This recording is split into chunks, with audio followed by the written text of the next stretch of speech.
Hello my friends, welcome to my channel. Today we will be returning to the main bit of the channel, which is these water cooler bits surrounding how we can utilize leftist positions to quickly save the species within the systems we have without a revolution killing a couple 100 million people or something like that.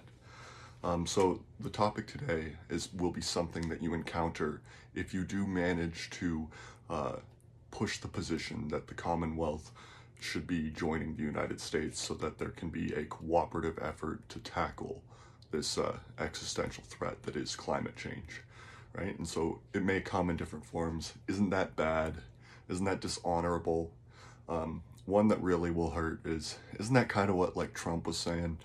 And that is true. I had this idea first, I swear. I have the records.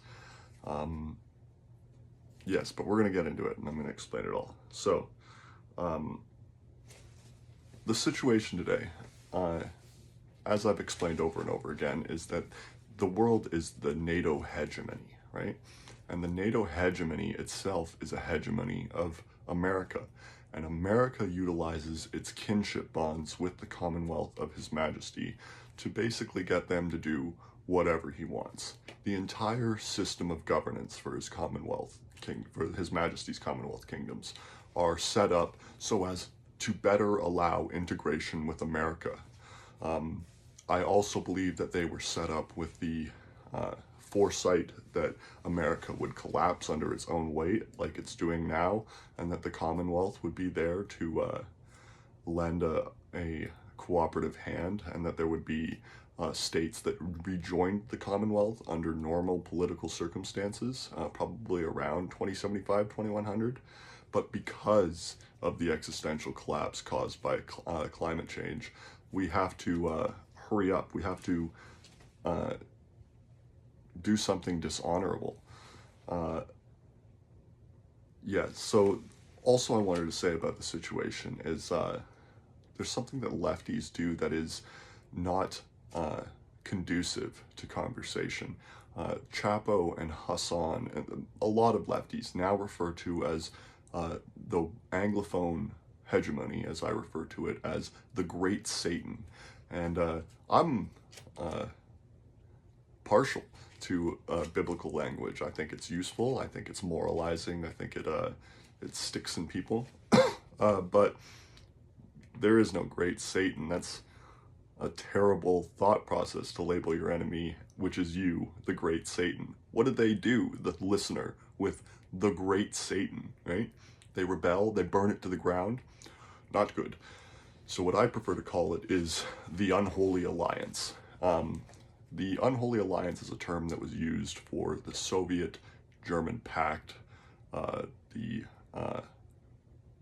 names escape me right now. I'm sure they'll come to me in a minute. But anyways, during 39 to 41, the USSR and Germany were basically allied, and that everyone knew that this would not last, and that it was called the Unholy Alliance in the academic circles of the time because both ideologies were so opposed that eventually heaven and hell would need to come to blows, right? It is as if heaven and hell allied, heaven being the USSR. Yeah, so there's an ideological difference between America and Britain that's similar, right? Well, America and the Commonwealth of His Majesty. But anyways, one is run on the philosophy of Locke, right? That there should be freedom, a social contract, that you rule by consent of the governed. And then the other is ruled by Hobbes, right? Which is the Leviathan, that there is no real rules, no real morality. There's survival, and survival demands efficiency, and efficiency mimics morality from time to time. Yeah, so as I was saying earlier, the thinkers, the thought leaders of His Majesty's Kingdom after World War II so integrated themselves with America because they believed that they could see the end of America coming already, that the wealth concentration, the power concentration would corrupt them much as the historical inspiration for America did. America, if you read the Federalist Papers, as I have, that they based themselves on Rome, right? They spend some time worrying about how to not end up like Rome, but they really like Rome and they want to be like Rome. And unfortunately for them, the whole system was designed around no political parties. And as soon as George Washington died, there was parties, or retired, whatever he did. And since then, it's been doomed, right? You have been mimicking the failures of the Optimates and the Populares in Rome, as the Democrats and the Republicans reverse that, and they'll be respectively. The Republicans are Optimates and the Democrats are Populares. Actually, the Democrats might be Bony, which is a third party that people usually don't even talk about. It just means good vibes, the Bony, the good.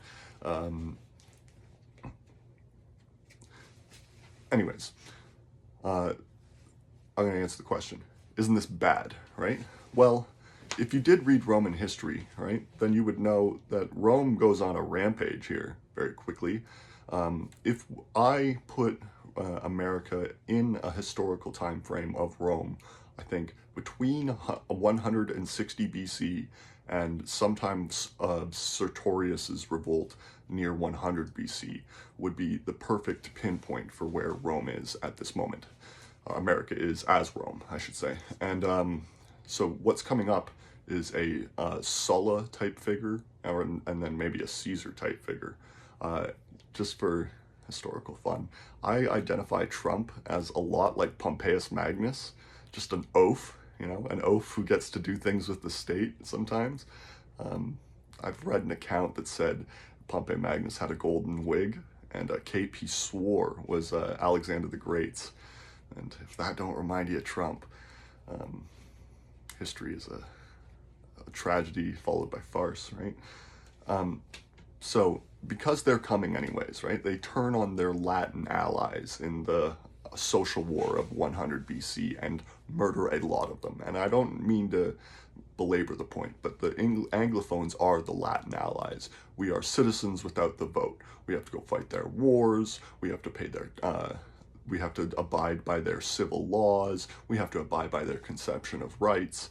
But in the end, they're the citizens. They get to decide, right? But it's coming to a point where I'd like to be a citizen. I'd like to have some control over my own voting power.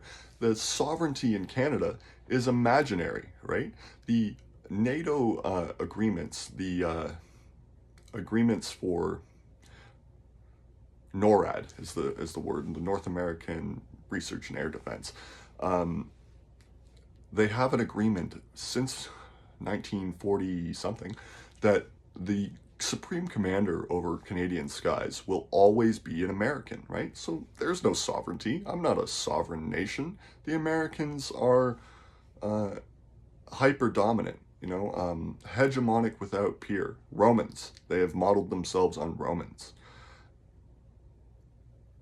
And so, sorry. And so they're coming, right? They're coming either way. And also we have an environmental stressor that is going to push us into being eaten or having to eat. The Latin allies put up their own capital and waged war against Rome and got crushed. I think that's a terrible idea. We should demand citizenship or threaten to ally with their peers, right? The Russians and the Chinese. Either we get to fix everything or they don't get to play anymore. And this is coming quickly. I say on the channel that the 2075 collapse is, the certain thing that the scientists point to, but scientists are math kids. They don't have the vibe feels, and the vibes are not good. If there is a systems collapse all of a sudden, it will lead to a cascade of effects that makes the whole process much more quick. There will be hundreds of millions of refugees across Southeast Asia, right? A World War Z type horde of thirsty, hungry, desperate people looking for anything, right? Locusts. The world system can't abide by that. What are we gonna do? Gun them all down? Ridiculous. Untenable, right? We have to act now so that we can save hundreds of millions of lives and prevent the collapse of the world and then the subsequent deaths of tens of billions of lives. We have to act now because the only time left is now. So that's why we risk this dishonor, this lack of sovereignty, this submission to the United States, because I would like my family's children to survive.